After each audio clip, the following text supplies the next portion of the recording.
নমস্কাৰ, কি খবৰ? সকলোৱে ভালে আছে চাগে। আৰু আজি আছোঁ ঘৰৰ ওচৰতে শান্তি বিয়া এখন হৈ আছে আৰু আচলতে আজি মূৰত তেল দিয়া, গতিকে আমি আহিলোঁ, মই শাহুমা আৰু ওচৰৰ খুৰীদেউহঁতৰ লগত।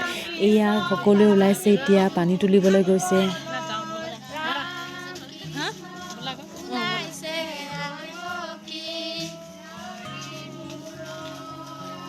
নাযায়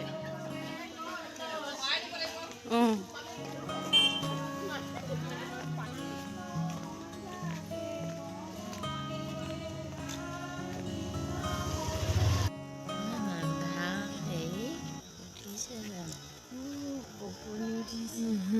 ইয়াত যিহেতু ওচৰতে নদী বা এনেকৈ পুখুৰী তেনেকুৱা একো নাই, সেইটো কাৰণে এনেকৈ শ্বৰ্টকাটকৈ আৰু কিবা এটা ব্যৱস্থা কৰিলে পানীৰ, য'ত গৈ মানে পানী কটা নিয়মটো কৰিলে। আকৌ এতিয়া কইনা ঘৰলৈ মানে বিয়া ঘৰলৈ আকৌ উভতি আহিছে পানী তুলি।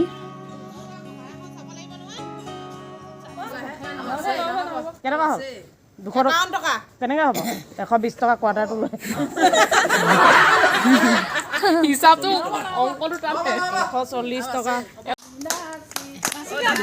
লৈয়ে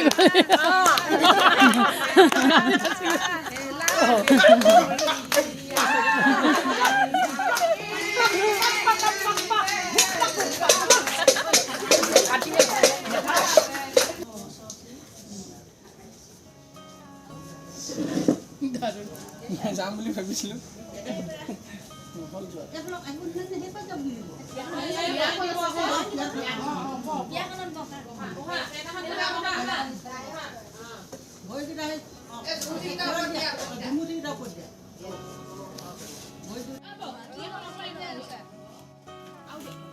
এনেকুৱা ঠাণ্ডা নহয়, আৰু যিহেতু ঠাণ্ডা দিন, গতিকে ঠাণ্ডা দিনত বেছি তাই শান্তি হ'ল। আৰু ইমান ঠাণ্ডাত যে এতিয়া গা ধুৱাব, মানে তাইক দেখি কিনে মানে মই নিজে কঁপি আছোঁ ঠাণ্ডাত। আৰু যিয়ে নহওক, যিটো আমাৰ পৰম্পৰা, যিটো নিয়ম, সেইটো আমিতো কৰিবই লাগিব।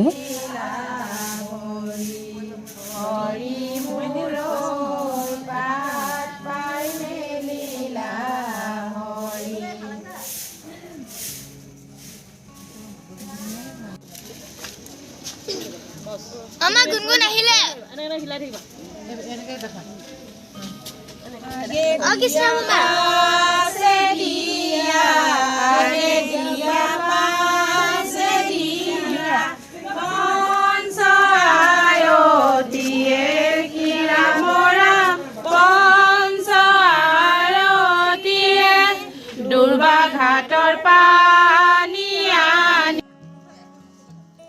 এয়া কইনা গা পা ধুৱাই মেলি এতিয়া সমাজৰ মাজত এতিয়া বহাব।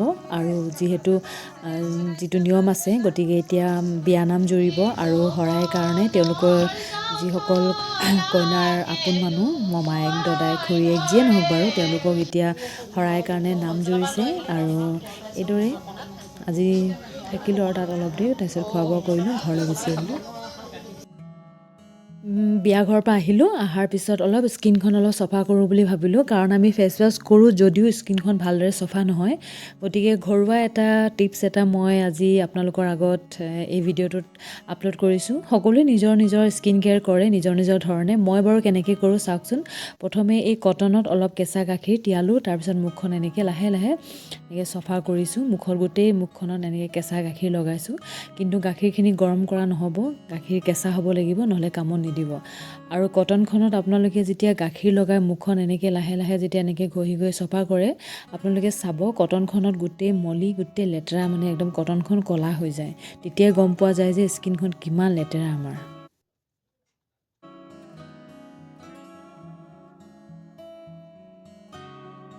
আপোনালোকৰ ফেচ বা স্কিনখন ইমান লেতেৰা নহ'বও পাৰে, কিন্তু মোৰ বেলেগ লেতেৰা মানে গম পাইছোঁ। কাৰণ মই কটনখন পূৰা চেঞ্জ কৰি আছোঁ, কাৰণ ইমান ক'লা হৈ গৈছে ন, গোটেই মলি ওলাই গৈছে। কাৰণ সদায় ওলাই যোৱা হয়, আৰু যিহেতু ঠাণ্ডা দিনতো গোটেই ৰাস্তাটো গোটেই ধূলিয়ে থাকে ন। গতিকে এনেকৈ যদি সদায় যদি চফা কৰা হ'লে কিন্তু মুখখন চফা হৈ থাকিলে হয়, কিন্তু এলাহ লাগে, ঠাণ্ডা দিন, সময়ো নেপাওঁ। গতিকে যেতিয়া সময় পাওঁ অলপ চলপ কৰোঁ আৰু।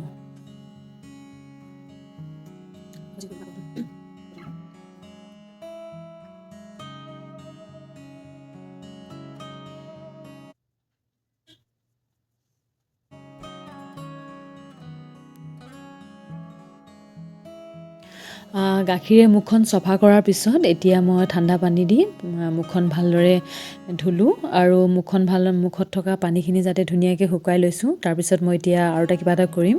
এইটো হৈছে মোৰ লগত আপোনাৰ বেচন আৰু হালধি এই দুটাৰ পাউডাৰ আছে, যিটো মই মিক্স কৰি থৈছোঁ। এইটো মই এতিয়া সেই কেঁচা গাখীৰত এনেকৈ অলপ মিক্স কৰি ল'ম।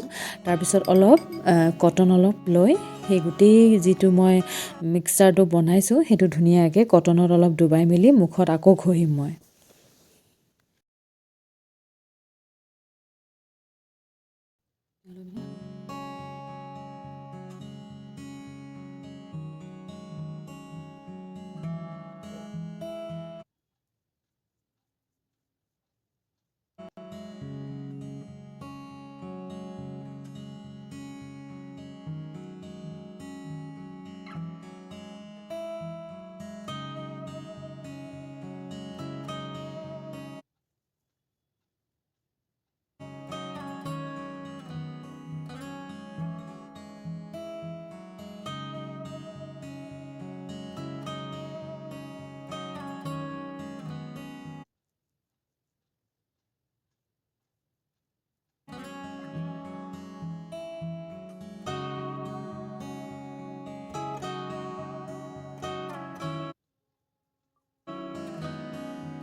আৰু এইখিনি কাম আমি কেৱল ফেচতে যে কৰিব লাগে সেইটো কথা নহয়। এই স্কিন কেয়াৰটো আমি হাত ভৰিটো ইউজ কৰিব পাৰোঁ, তেতিয়া আমাৰ হাত ভৰিবিলাকো বহুত চফা হয়।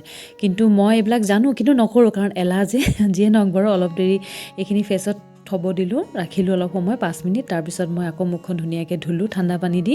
কিন্তু মই এতিয়া একো ফেচ ৱাছ বা অন্য একো বস্তু ইউজ কৰা নাই দেই, কেৱল পানী দিহে ধুইছোঁ। আৰু আমাৰ মেইন কথাটো হৈছে এইবিলাক আমি যেতিয়া ফেচ পেক বা যিকোনো স্কিন কেয়াৰ কৰাৰ পিছত কিন্তু আমি লাষ্টত কিন্তু মইশ্চাৰাইজাৰটো কিন্তু ইউজ কৰিবই লাগে। কাৰণ যেতিয়া আমি এইবিলাক স্কিন কেয়াৰ ইউজ কৰোঁ তেতিয়া আমাৰ স্কিনটো অলপ ড্ৰাই হৈ যায়, গতিকে আমি মইশ্চাৰাইজাৰটো আমি ইউজ কৰিবই লাগে। এয়া আৰু এনেকেই আজি স্কিন কেয়াৰ কৰিলোঁ আৰু মই আপোনালোকৰ ইয়াত ভিডিঅ'ত আপলোড কৰিলোঁ। নিজকে বৰ ধুনীয়া দেখিছোঁ, চফা লাগিছে। গতিকে ধন্যবাদ, আকৌ লগ পাম।